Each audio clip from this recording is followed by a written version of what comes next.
तो कतर के अंदर रमजान के महीने में दिन के वक्त में अगर आप खुली जगहों पर खाते पीते हुए पकड़े जाते हैं तो आपके खिलाफ ये कार्रवाई हो सकती है। दोस्तों, इस वीडियो में हम आप लोगों के साथ में कतर के बारे में कुछ लेटेस्ट अपडेट शेयर करने वाले हैं, तो वीडियो को लास्ट तक जरूर देखें, आगे भी शेयर करें। चलिए इस वीडियो को हम कंटिन्यू करते हैं। आज का जो पहला अपडेट है इसका रेफरेंस आप लोगों को स्क्रीन पर नजर आ रहा होगा।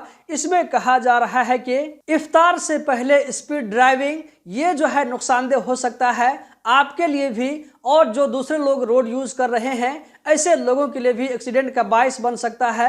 तो इससे बचा जाए, ये चीज MY कतर की तरफ से आम लोगों के अंदर में जागरूकता पैदा करने के लिए शेयर किया गया है। जबकि आज का जो अगला अपडेट है, ये अपडेट आप में से जो लोग हैवी ड्राइवर वहां पर बड़ी बड़ी गाड़ियों को चलाते हैं तो ऐसे लोगों को जरूर ध्यान से सुनना चाहिए। यहाँ पर कहा जा रहा है, टाइमिंग दी जा रही है कि सुबह 7:30 बजे से लेकर के सुबह 10 बजे तक, तो इस बीच में बड़ी गाड़ियों को चलाना मना है। अगर इस बीच में आप गाड़ियों को चलाते हुए पकड़े जाते हैं तो आपके ऊपर में कार्रवाई हो सकती है, फाइन दिया जा सकता है। इसी तरह यहाँ पर 12:30 बजे जोहर के टाइम से लेकर के 3 बजे असर के टाइम तक इस बीच में बड़ी गाड़ियों को चलाना मना होगा। इसी के साथ साथ यहाँ पर शाम 5 बजे से लेकर के, जो कि लगभग मगरिब का वक्त हो जाता है, तो शाम 5 बजे से लेकर के रात 12:30 बजे तक इस बीच में भी बड़ी गाड़ियों को चलाना अलाउ नहीं है।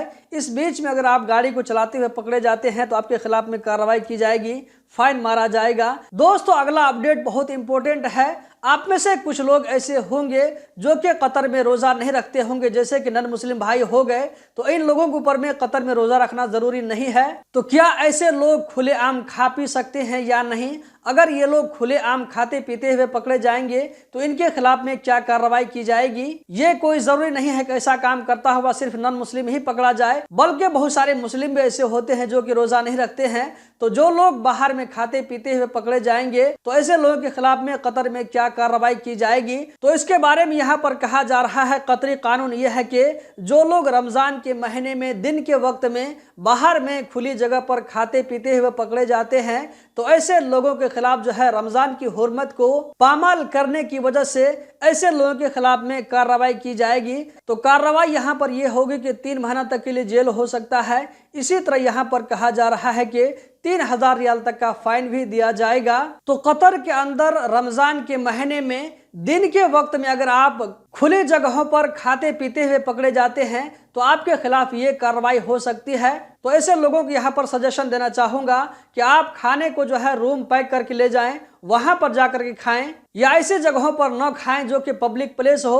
कतर गवर्नमेंट ने अगर इस रूल को लागू किया है तो आपको इसका रिस्पेक्ट करना जरूरी होगा, वरना आपके खिलाफ में इस तरह की कार्रवाई की जाएगी। यहाँ पर आप लोगों को अगला अपडेट नजर आ रहा होगा जो कि बलदिया की तरफ से है। तो बलदिया की तरफ से पूरे रमजान के महीने में आम लोगों की जो है हेल्थ को देखते हुए, चाहे वो कतरी हो या ये कि नन कतरी हो, तो सारे लोगों की सेहत और सलामती के लिए बलदिया की तरफ से यहाँ पर कहा जा रहा है कि बराबर फूड कंपनियों में, मार्केट में जो है छापामारी की जा रही है। जबकि दोस्तों, आज का जो लास्ट अपडेट है ये है कतर चैरिटी के बारे में। यहाँ पर आप देख सकते हैं कि कितना बड़ा दस्तरखान आप लोगों को लगा हुआ नजर आ रहा होगा। यहाँ पर मैं आप लोगों को तीनों फोटो एक साथ दिखा रहा हूँ। इसमें कहा जा रहा है कि गजा के अंदर में कतर चैरिटी ने 7000 लोगों को इफ्तारी कराने का इंतजाम किया है।